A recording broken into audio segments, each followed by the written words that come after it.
नमस्कार, जय हिंद, जय भारत। भारतीय अवाम ताकत दल अपने भारतीय भाई बहनों अर्थात अपने देश भारत की जनता अर्थात अपनी भारतीय अवाम से भारतीयता आधारित आपसी श्रद्धा, भारतीयता आधारित आपसी स्नेह, भारतीयता आधारित आपसी प्रेम, भारतीयता आधारित आपसी अखलाक मोहब्बत, भारतीयता आधारित आपसी सहयोग, भारतीयता आधारित आपसी सम्मान, भारतीयता आधारित आपसी एकता, भारतीयता आधारित आपसी भाईचारा तथा भारतीयता आधारित आपसी सद्भाव को समझने व उसे आत्मसात करके वैसा ही आचरण एवं व्यवहार करने हेतु और इसके पूरे देश में प्रचार प्रसार करने हेतु और इसकी अहमियत और महत्व को प्रत्येक देशवासी को समझाकर उसे अपनाते हुए वैसा ही आचरण एवं व्यवहार करने हेतु और प्रत्येक देशवासी को अपना ही भारतीय भाई बहन मानकर, समझकर, अपनाकर उनके साथ वैसा ही आचरण एवं व्यवहार करने हेतु सतत, सदैव और हमेशा अदब के साथ, आदर के साथ अर्ज करता है, विनती करता है। आज 23 जनवरी हमारे परम आदरणीय राष्ट्रभक्त शिरोमणि नेताजी सुभाष चंद्र बोस का जन्मदिन है और इसमें तो याद नहीं है, शायद 1800 मैंने जो 19वीं शताब्दी थी उसी में है, 1800 में कुछ है, वो देख करके याद हम कर लेंगे। तो आज 23 जनवरी जो है हमारे परम आदरणीय राष्ट्रभक्त शिरोमणि नेताजी सुभाष चंद्र बोस का जन्मदिन है, इसलिए ये एपिसोड हमारे उसी परम आदरणीय राष्ट्रभक्त शिरोमणि नेताजी सुभाष चंद्र बोस को ही समर्पित है।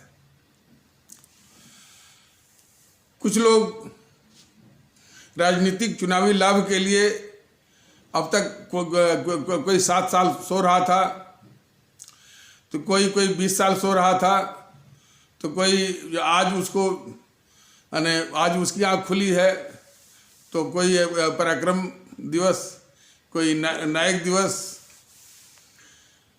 ये हमेशा जो है चुनावी लाभ के लिए इन महापुरुषों का नाम भुनाने की जो होड़ है, उनकी महिमा को कम करने और उनके वास्तविक संदेश को भटकाने की एक कोशिश है या दुष्प्रयास है। भारतीय जनता दल को जब भी मौका आएगा हमारे इस परम आदरणीय राष्ट्रभक्त शिरोमणि नेताजी सुभाष चंद्र बोस को राष्ट्र महानायक के रूप में प्रतिस्थापित करेगा। ये हमारे सभी आदरणीय भारतीय भाई बहनों के सामने ये भारतीय जनता दल प्रतिबद्धता व्यक्त करता है और हमारे जो प्रधानमंत्री महोदय हैं श्री मोदी जी, उनसे आग्रह करता है कि कम से कम हमारे इस राष्ट्र महानायक सुभाष चंद्र बोस को यदि सम्मान देने की शुरुआत करनी है तो जो भारतीय मुद्रा है, इंडियन करेंसी या भारतीय नोटों पर जो उस गांधी की फोटो को हटा करके हमारे इस महाराष्ट्र नायक की फोटो आनी चाहिए, ये पहले शुरुआत करनी चाहिए।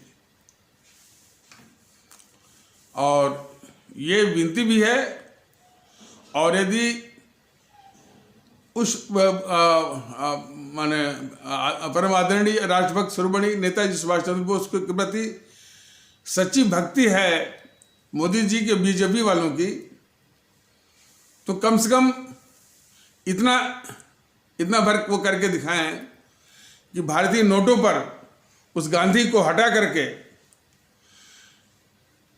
हमारे नेताजी सुभाष चंद्र बोस की फोटो लगाएं। ये उनकी परीक्षा भी है। बाकी और कुछ करना बाकी है उनके सम्मान के लिए। अब आ जाइए,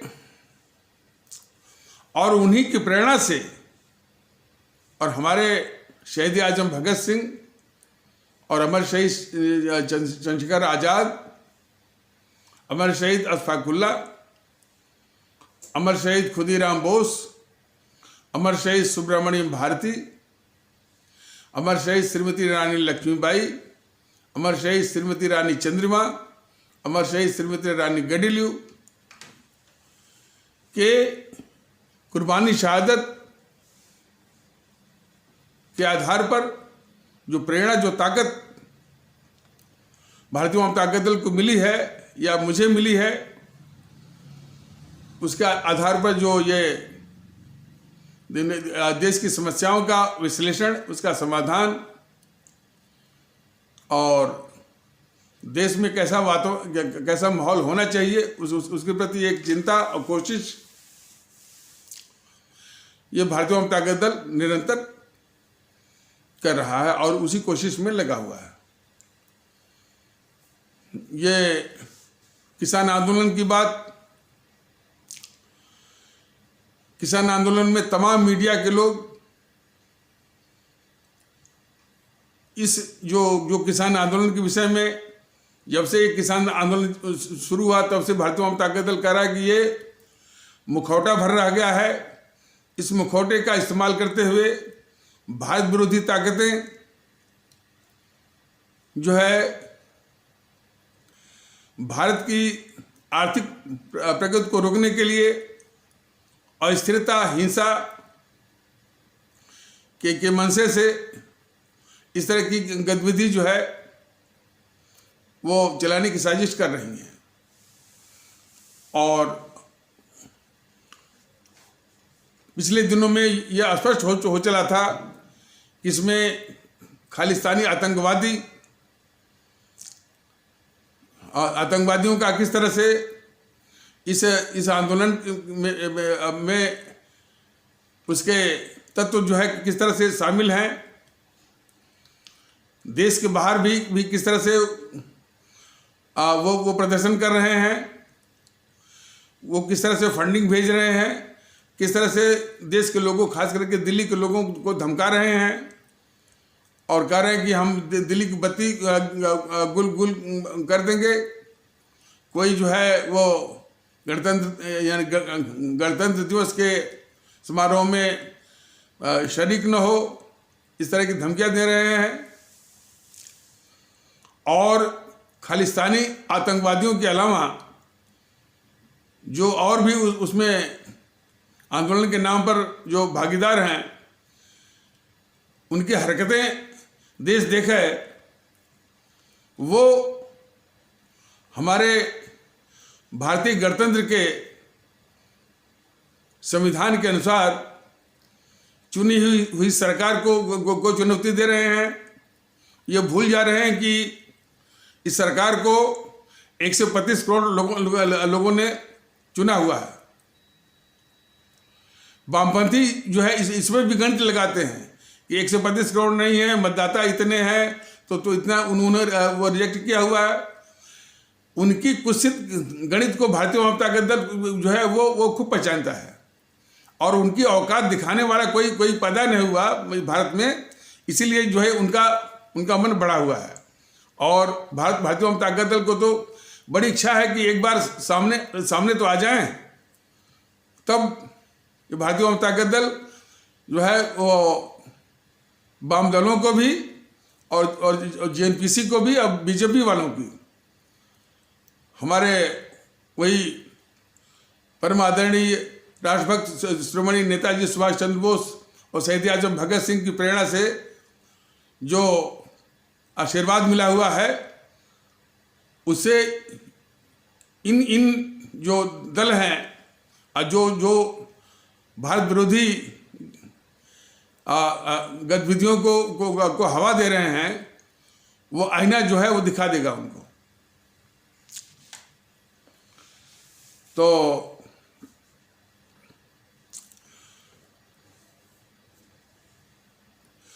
तो इस किसान आंदोलन के मुखौटे वाले इस अभियान में इस साजिश में जो तत्व शामिल हैं वो हमारे 135 करोड़ लोगों के द्वारा चुनी सरकार को, और वो 135 करोड़ जो चुने हैं हमारे भारतीय गणतंत्र के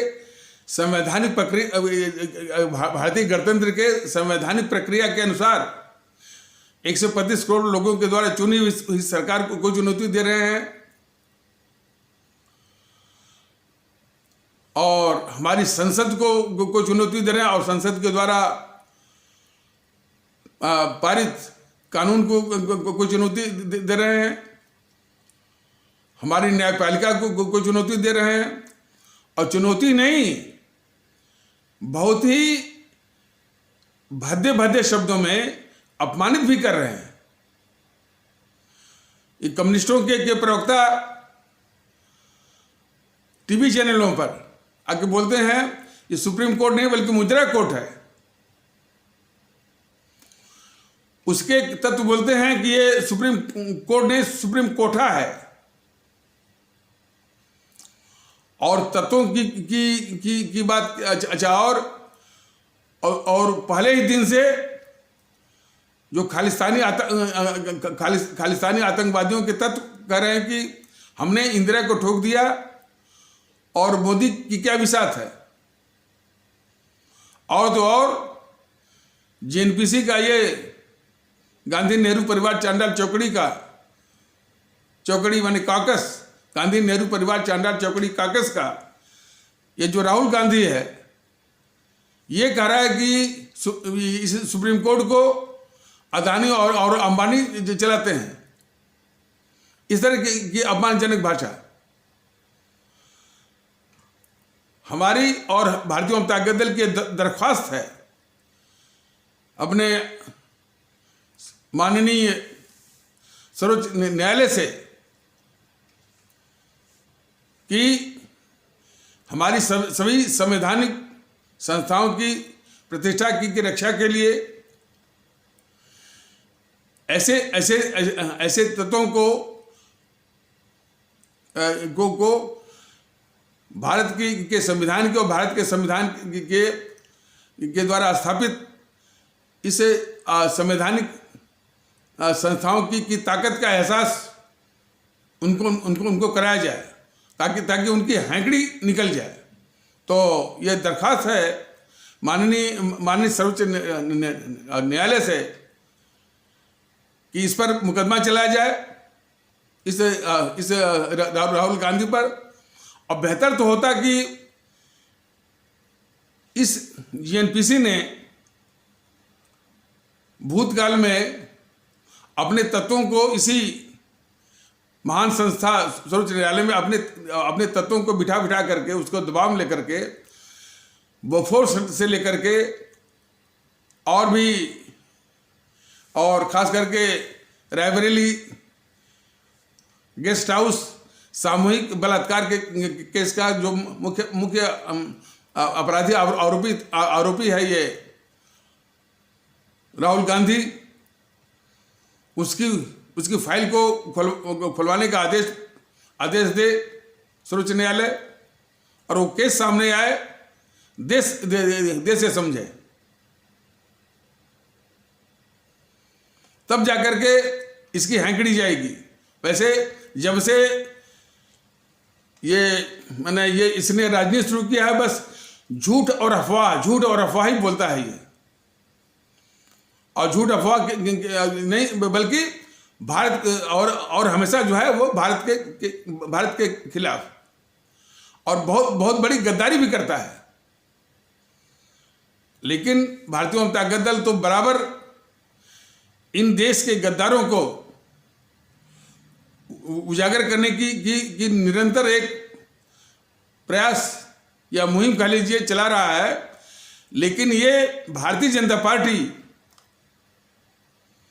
जो कि अपने को राष्ट्रवादी होने का दंभ भरती है, मोदी जी भी राष्ट्रवाद का बहुत वो मुखौटा पहने हुए हैं, उसी के आधार और उसी को अपना चुनावी प्लैंक, इलेक्टोरल प्लैंक या जो मुख्य मुद्दा बनाते हैं और उसी पर जो है वोट बटोरते हैं, सत्ता हथियाते हैं, उसका भोग करते हैं। उनके राष्ट्रवाद की असलियत यही है कि राहुल गांधी जैसे देश के खतरनाक गद्दारों को पालना, उनके आगे घुटने टेकना, और जबकि वो सारी और इसके अलावा जो हमारी जितनी संवैधानिक संस्थाओं के अपमान का मौका देना। अब तो ये सुनने में आया कि ये टिकैत कर रहा है कि हम जो है गणतंत्र दिवस को कुचल देंगे। अब इसमें जरा भी देरी करने की जरूरत नहीं है कि इन तत्वों को बिल्कुल तुरंत कुचलने की जरूरत है। भारतीय गणतंत्र और भारत की संवैधानिक संस्थाओं की ताकत, इनको यानी इन देश के दुश्मनों को दिखाना जरूरी है।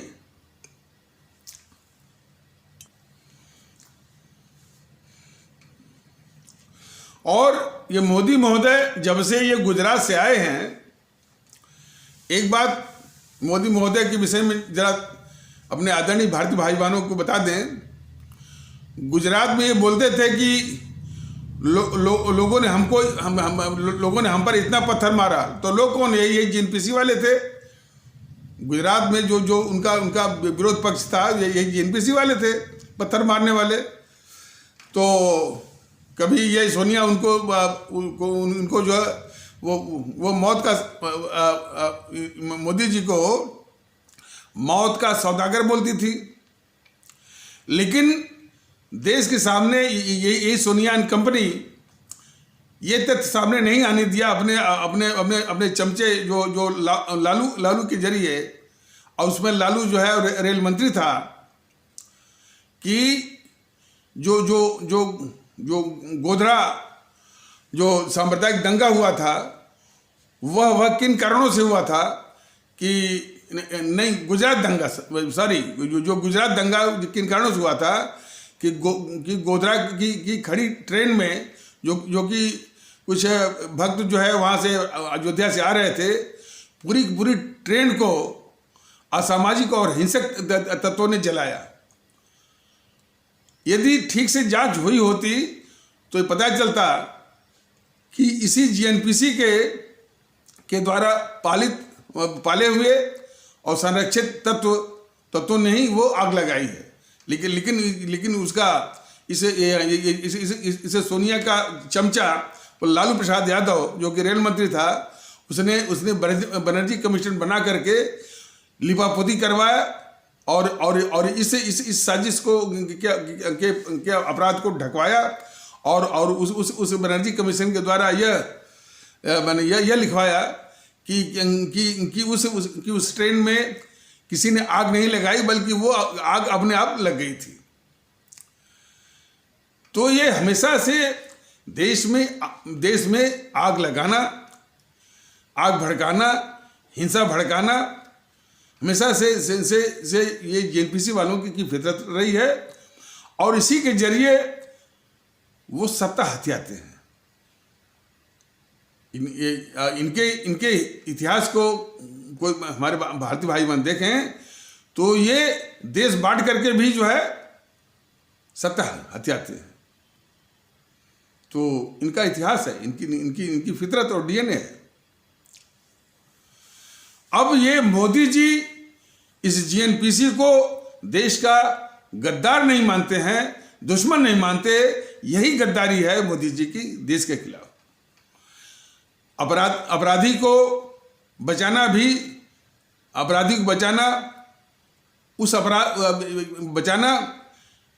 अपराधी के द्वारा किए गए अपराध से भी बड़ा अपराध है। देश के दुश्मनों को, देश के गद्दारों को बचाना, उन गद्दारों की गद्दारी से बहुत बड़ी गद्दारी है देश के खिलाफ, जो कि ये बीजेपी और श्री मोदी जी कर रहे हैं। तो जिस तरह से ये देश विरोधी ताकतें हमारी संवैधानिक संस्थाओं को चुनौती दे रही हैं, हमारी चुनी हुई वो सरकार को चुनौती दे रही हैं, हमारी संसद को चुनौती दे रही हैं, हमारे जो है वो न्यायपालिका को भी दे रही हैं, इनको अविलंब जो है कुचलने की आवश्यकता है और उनकी भाषा से ही समझ जाइए। लेकिन दुख इस बात का है कि ये जो कायर किस्म का ये प्रधानमंत्री बैठा हुआ है, इसके विषय में सोच करके वो दिमाग बैठ जाता है और मन में बहुत क्षोभ आता है और इसकी शक्ल देखते ही जो है एक नौसिया आता है। क्या बताएं, इतनी कायरता कि कभी किसी ने उम्मीद नहीं की थी कि इसके शासनकाल में कोई जो है भारत तेरे टुकड़े होंगे इंशाअल्लाह भारत की बर्बादी तक जंग जारी रहेगी, वो खुलेआम नारा लगवाएगा और खुलेआम जो है भारत में घूमेगा और जो है और विदेशों की फंडिंग के आधार पर जो है वो तमाम पैसा बटोरेगा और जो है इसी तरह की देश विरोधी गतिविधियां वो चलाने के लिए पूरे देश में सक्रिय रहेगा। ये कायरता मोदी जी की है। और इसके बाद जो है इन मोदी जी को इतना भी ज्ञान नहीं कि ये वामपंथी और जेएनपीसी कितनी खतरनाक ताकतें हैं और कोई मौका नहीं छोड़ती हैं देश में जो है वो देश में हिंसा फैलाने का और आगजनी करने का, देश को अस्थिर करने का, देश में वो नफरत फैलाने का। और या तो अकल नहीं है श्री मोदी जी को, या एक बहुत खतरनाक खेल खेल रहे हैं कि इन देश के दुश्मनों को पाल करके सामने रख करके अपने पक्ष में जो है वो चुनावी माहौल के लिए इनको पाल रहे हैं कि इन्हीं को दिखा करके बीजेपी के पक्ष में एक चुनावी माहौल बनेगा। इतना खतरनाक खेल और इतना भारत और इतना खतरनाक खेल जो है भारत के खिलाफ और भारत की सुरक्षा के खिलाफ ये मोदी जी और ये बीजेपी वाले खेल रहे हैं। यह देश के खिलाफ सबसे बड़ी गद्दारी है और ये चीज हमारे देश के लोग बहुत ही गंभीरता से और इस पर विचार करें कि देश की सुरक्षा के साथ वो खिलवाड़ करने वाला, देश के दुश्मनों को पालने वाला या उसके आगे घुटने टेकने वाला वो कैसे जो है वो राष्ट्रवादी हो सकता है, कैसे वो देशभक्त हो सकता है, और कैसे यानी हमारी आपकी सुरक्षा जो है वो कर सकता है। बाहरी सुरक्षा के लिए हमारी भारतीय सेना लगी हुई है, वो तो अपना काम कर रही है, लेकिन अंदर जो है ये मोदी जी के शासनकाल में यानी जितने भी गरीब, जितने भी आम नागरिक हैं वो बिल्कुल असुरक्षित हैं, क्योंकि इन्होंने देश विरोधी ताकतों के हवाले या गरीब भारतीय भाई बहनों को और आम नागरिक को कर दिया है। कोरोना के समय में भी जिसमें ये गद्दार किस्म का ये केजरीवाल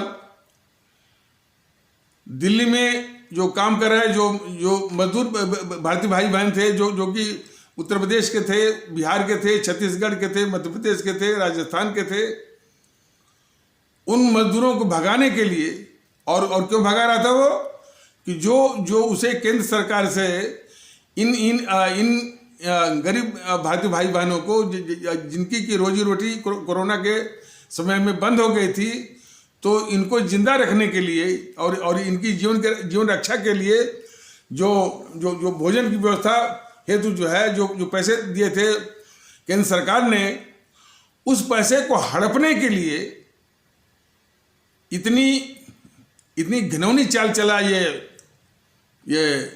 केजरीवाल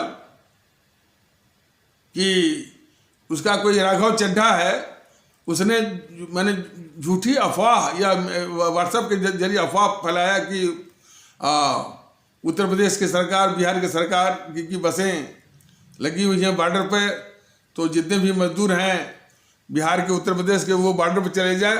और चले ही जाना, बल्कि उसने अपने डीटीसी बसों के द्वारा लाकर यहाँ पटक भी दिया सबको, और वो लाखों की भीड़ भी हो गई आनंद विहार और जो है गाजीपुर बॉर्डर पर। तो इस किस्म का यानी ये जन विरोधी और गद्दार है ये केजरीवाल। और वो इसके बाद हमारे भारतीय भाई बहन हजारों किलोमीटर पैदल गए, उसमें हमारी बच्चियां, बहुएं और कुछ तो जो गर्भवती थी उन्होंने प्राण भी दे दिया। तो हमेशा से ये जो कार्य किस्म का जो मोदी है, इन भारत विरोधी जो तत्व हैं, केजरीवाल के रूप में, सोनिया गांधी के रूप में, राहुल गांधी के रूप में, प्रियंका गांधी के रूप में, इत्यादि के रूप में उनके हवाले ये कर रहे हैं मोदी जी। ये सबसे बड़ी गद्दारी है मोदी जी की और बीजेपी वालों की। सीएए पर भी यही ब्रिगेड सोनिया गांधी, राहुल गांधी, प्रियंका मिलकर के हमारे इस्लाम आस्था वाले भारतीय भाई बहनों को भड़काया, अफवाह फैलाई। थोड़ा सा ये है कि हमारा ये जो तबका है भारतीय समाज का, इस्लाम आस्था वाला भारतीय भाई बहनों का जो समाज है, थोड़ा सा अफवाह का मैंने वो अनुपातिक ढंग से वो ज़्यादा शिकार बनता है। अब पता नहीं क्यों है, लेकिन ये वो कैरेक्टरिस्टिक है, विशेषता है। विशेषता क्या, ये दुख की बात है।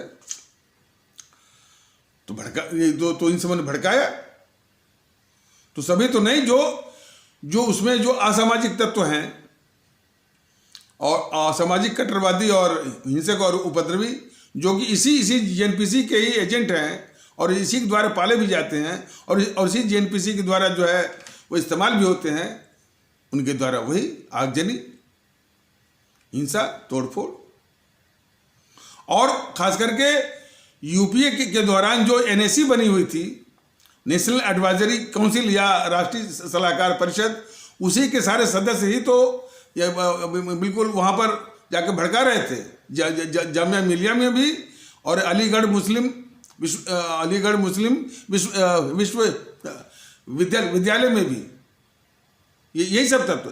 तो ये बिल्कुल स्थापित हो चुका है कि जेएनपीसी ही जो है इस तरह के मौकों पर देश में हिंसा और अस्थिरता वो फैलाने की साजिश करती है। जेएनपीसी भी, वामदल भी।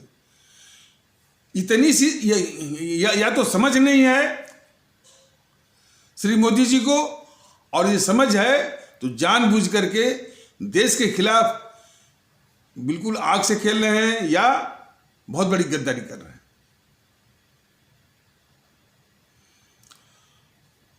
इस एपिसोड में थोड़ा सा अपने आदरणीय, परम आदरणीय राष्ट्रभक्त शिरोमणि नेताजी सुभाष चंद्र बोस के विषय में कुछ कहना था, लेकिन ये एपिसोड थोड़ा सा लंबा हो गया इन्हीं सब बातों में।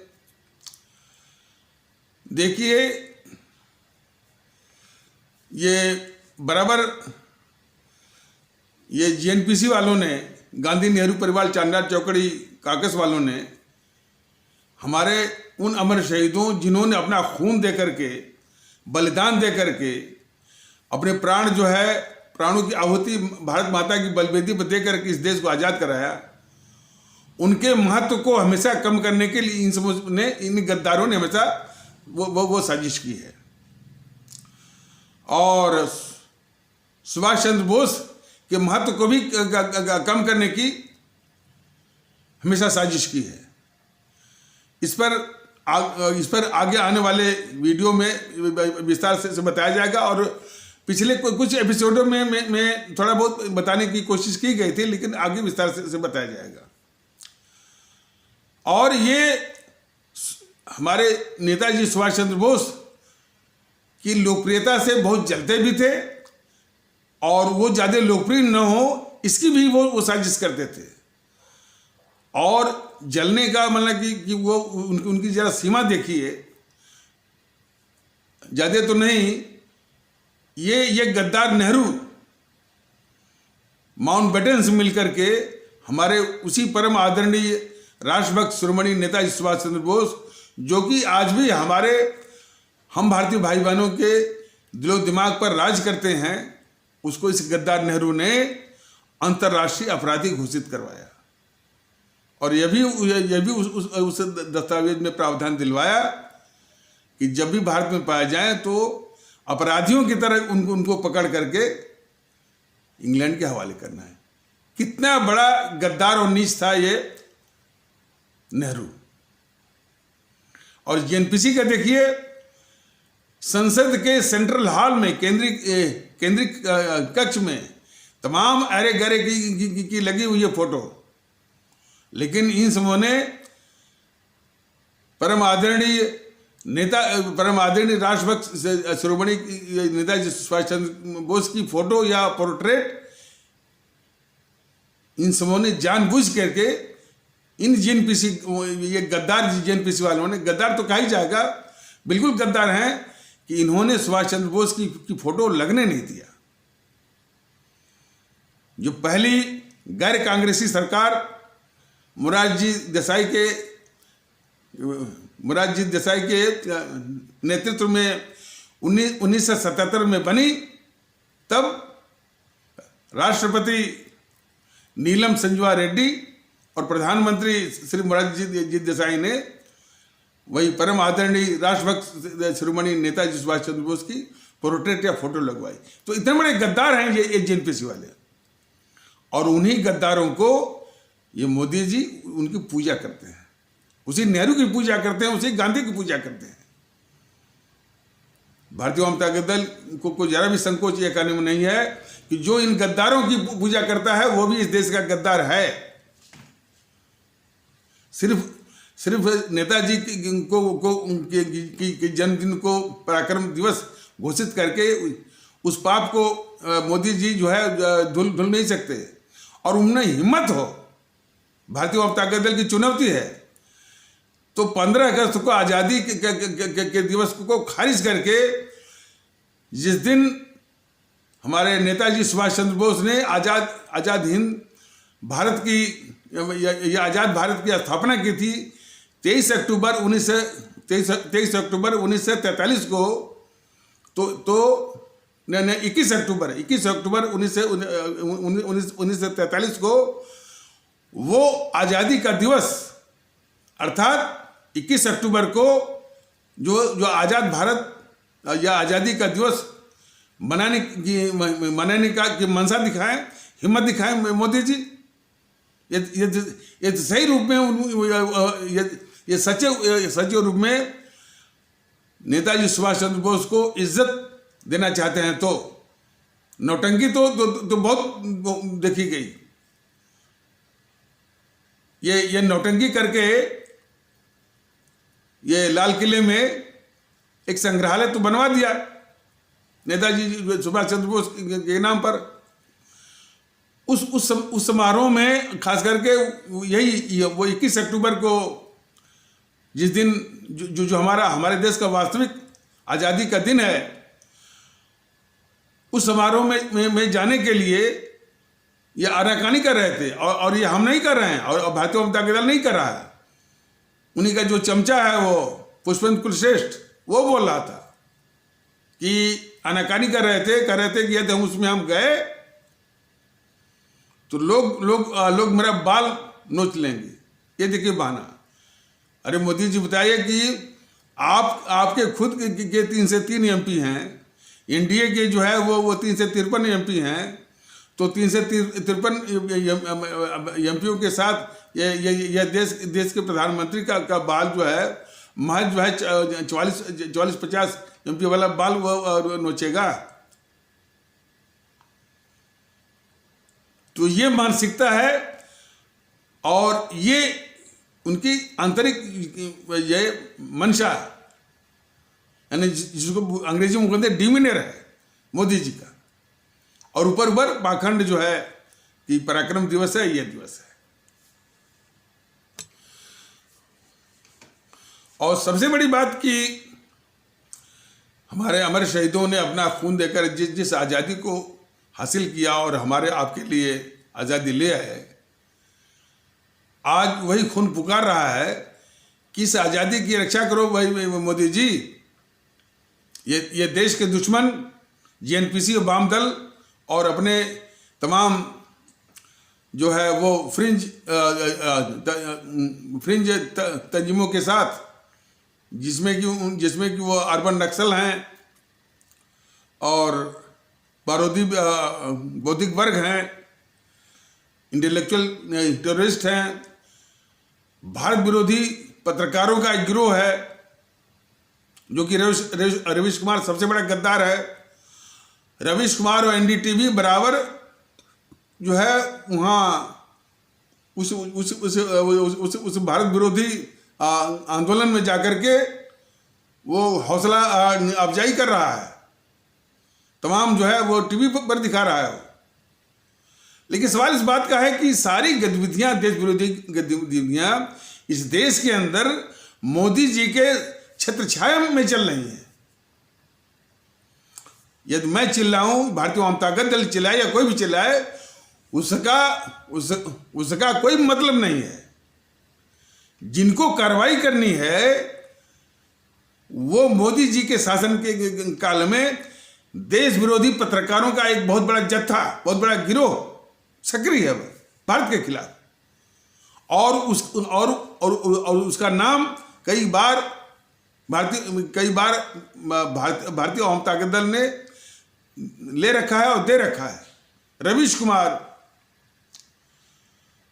और निधि राजदान, निधि कुलपति, संकेत उपाध्याय, विष्णु सोम, संदीप चौधरी, मानक गुप्त,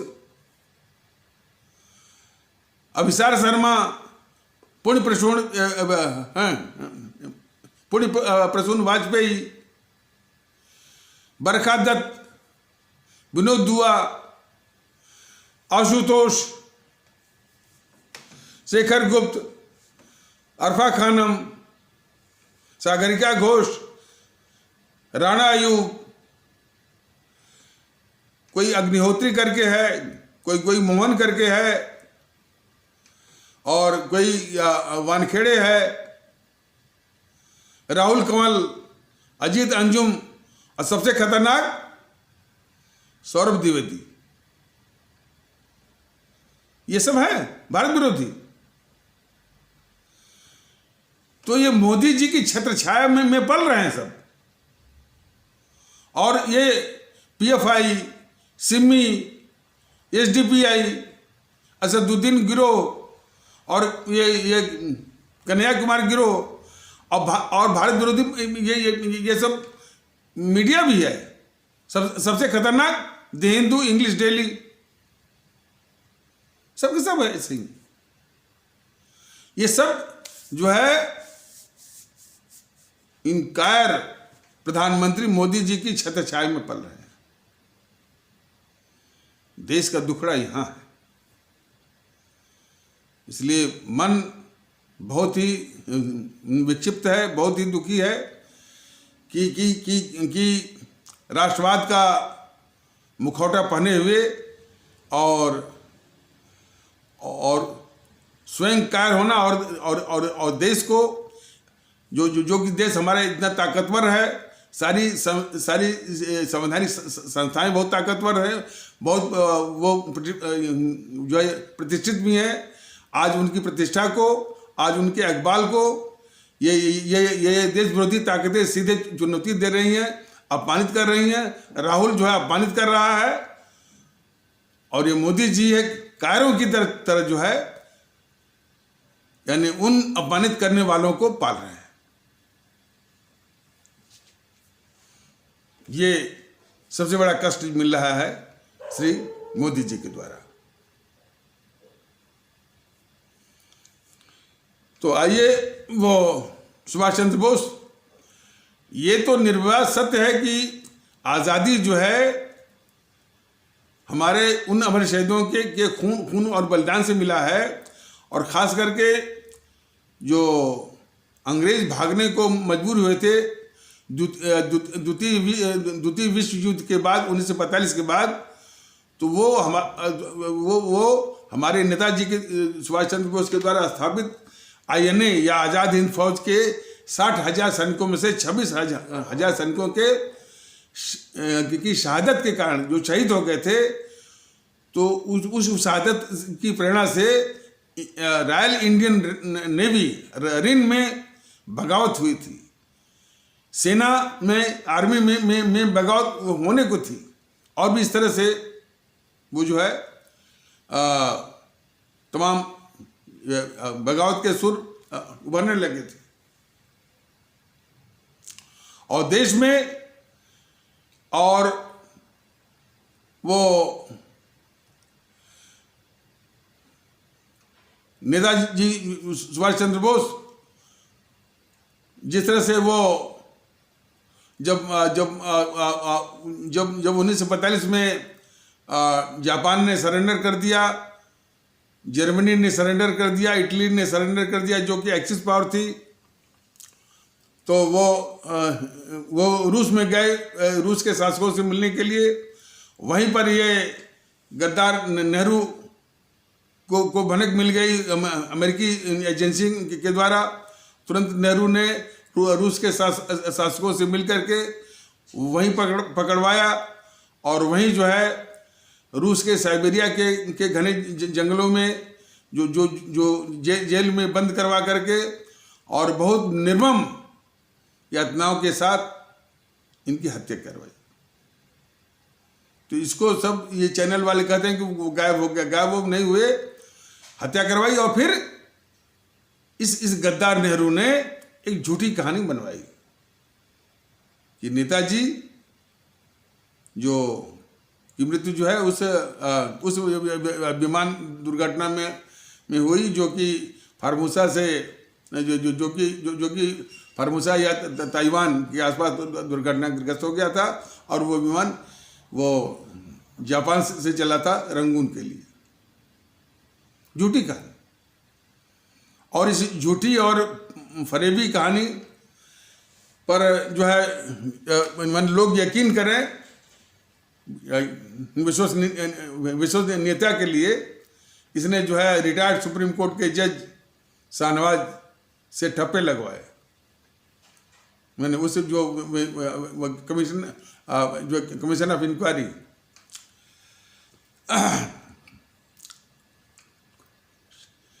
तो, और इसके बाद उसकी बेटी भी गद्दार थी, वो इंदिरा।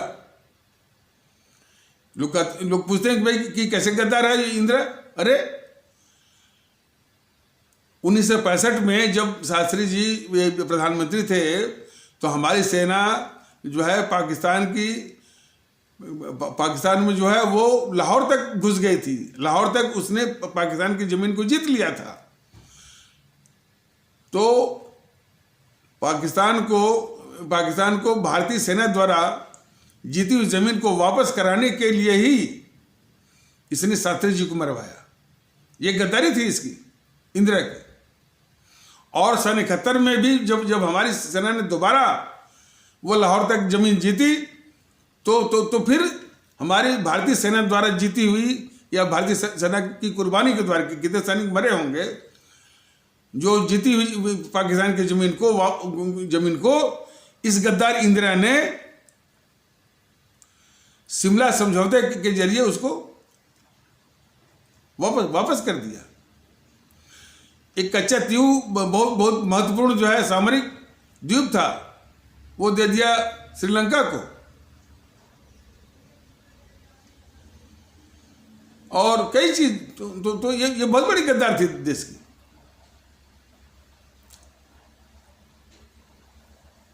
तो लेकिन सिबत इस बात की है कि भारतीय अवाम ताकत दल बराबर देश के दुश्मनों, देश के गद्दारों को उजागर कर रहा है, लेकिन ये बीजेपी के लोग उन्हीं गद्दारों की पूजा कर रहे हैं और पूजा भी कर रहे हैं और अपने को राष्ट्रवादी भी कहते हैं। ये भी देख लीजिए।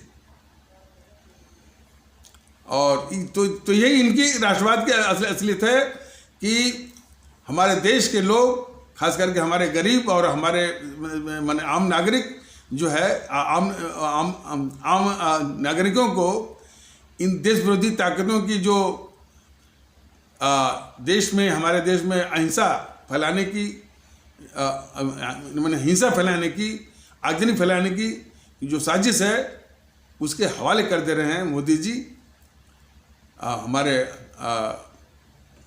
जो गरीब और आम नागरिकों को, उनकी रक्षा करने की बजाय। ये इनका चरित्र है और ये इनकी फितरत है। देश के लोग बिल्कुल गौर से देखें कि ये 56 इंच का सीना लिए हुए कहे जाने वाले मोदी जी के राष्ट्रवाद की यही असलियत है। जब दिल्ली जो है इसमें इन भारत विरोधी ताकतों के साजिश का शिकार है और सारी सड़कें बिल्कुल बंद, ब्लॉक हैं, न कोई आ पा रहा है, न कोई जा पा रहा है, और दिल्ली के लोगों का जीवन दुभर हो गया है। दिल्ली के आसपास के लोगों का भी जीवन दुभर हो गया है, किसानों का जीवन दुभर हो गया है, मजदूरों का जीवन दुभर हो गया। उस समय जो है ये सारी देश विरोधी ताकतों के आगे घुटने टेकते हुए और दिल्ली के आसपास के भारतीय भाई बहनों को उनके भाग पर छोड़ करके जाकर के जो है वो मेट्रो की झंडी दिखा रहे हैं और फीता काट रहे हैं। झंडी दिखाना और फीता काटना तो ये देश के लुटेरे और गद्दार जेएनपीसी की फितरत रही है। कोई भी जो काम होता है, पुल बनता है, सड़क बनती है या रेलवे लाइन बिछती है, उसमें परिश्रम करते हैं हमारे मजदूर भारतीय भाई बहन, हमारे टेक्नीशियन भारतीय भाई बहन और हमारे इंजीनियर भारतीय भाई बहन मेहनत वो करते हैं। ये जेएनपीसी वाले अब तक 60-70 सालों तक ये लूटते भी रहे हैं और सिर्फ फीता काटने के लिए वो पहुंच जाते हैं। यानी मेहनत करते हैं हमारे ये मजदूर भारतीय भाई बहन, टेक्नीशियन भारतीय भाई बहन और इंजीनियर भारतीय भाई बहन। ये देश को लूटते भी हैं और सिर्फ ये फीता काटने के लिए पहुंच जाते हैं। ये जेएनपीसी की असलियत है और उन्हीं के पद चिन्हों पर ये मोदी जी भी चल रहे हैं और सबका साथ, सबके विश्वास की बात करते हैं। और ये चूंकि एपिसोड लंबा हो गया है और अब इसीलिए इन्हीं आवश्यक शब्दों के साथ इसको यहीं पर विराम दिया जाता है। तब तक के लिए नमस्कार, जय हिंद, जय भारत।